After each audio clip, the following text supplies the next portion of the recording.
c'est parti pour la suite des significations des 7 cartes de la planète Jupiter de l'oracle Béline de Manuela Mehrer. Donc c'est parti, on continue les significations des cartes. Et ici, donc, en première carte de la planète Jupiter, vous avez en 39 la carte appui.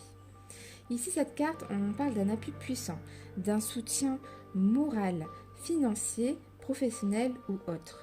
On confirme que les amis ou les relations seront disposés à apporter des aides efficaces dans vos projets et entreprises. Les situations, quelles qu'elles soient en fait, évolueront vers des bases stables et sécurisantes. Donc ici, vous aurez vraiment de l'aide sur n'importe quel sujet, enfin projet ou que ce soit pro, amour, etc. Vous ne serez pas seul. En 40, vous avez la carte de la beauté.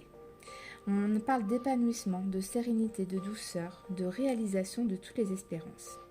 On accorde une ambiance très positive et bienveillante dans les rapports avec l'entourage et se présente favorablement dans les domaines des activités professionnelles et dans les échanges affectifs. Donc ici, voilà, tout ira bien, on aura un bien-être, une beauté en général, tout se passera bien. En 41, vous avez la carte héritage. On parle d'un enrichissement aussi bien matériel qu'intellectuel ou spirituel. Donc voilà, ça peut être un héritage financier, recevoir de l'argent, comme on peut recevoir un apprentissage qui nous rend vraiment plus perfectionniste sur quelque chose, plus intelligent, voilà quoi, c'est sur tous les domaines.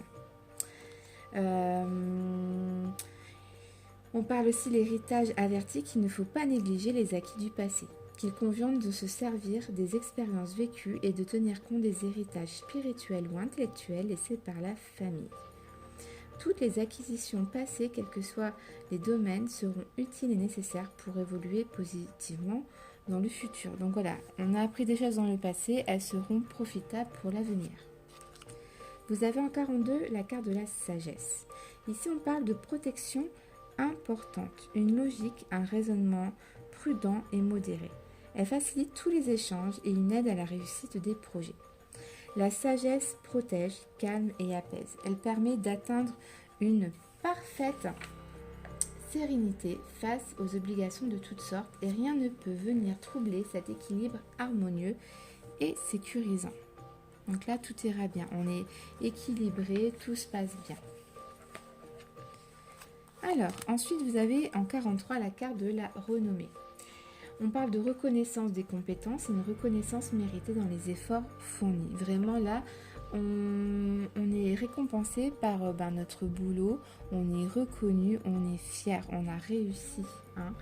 On parle d'un succès glorieux et un aboutissement heureux dans tous les projets dans d'excellentes conditions. L'assurance et les aptitudes personnelles garantissent un avancement et une très évolution professionnelle et matérielle très satisfaisante. En 44, vous avez la carte hasard. On parle de chance, de providence, des opportunités, des occasions inattendues et favorables. Avec le petit trèfle, c'est que du positif. Alors ici, on parle de fortune, de dynamisme, d'enthousiasme, de transformation surprenante et rapide favorisant des concrétisations très satisfaisantes dans tous les projets. Et en dernière carte, vous avez en 45 le bonheur, donc une carte de joie de vivre, de bonheur, de succès, de réussite dans tous les domaines. Donc vraiment une très bonne carte avec la carte de l'étoile. Donc je vous fais des gros bisous, merci d'avoir suivi la vidéo et je vous dis à tout de suite pour la suite. Bisous bisous.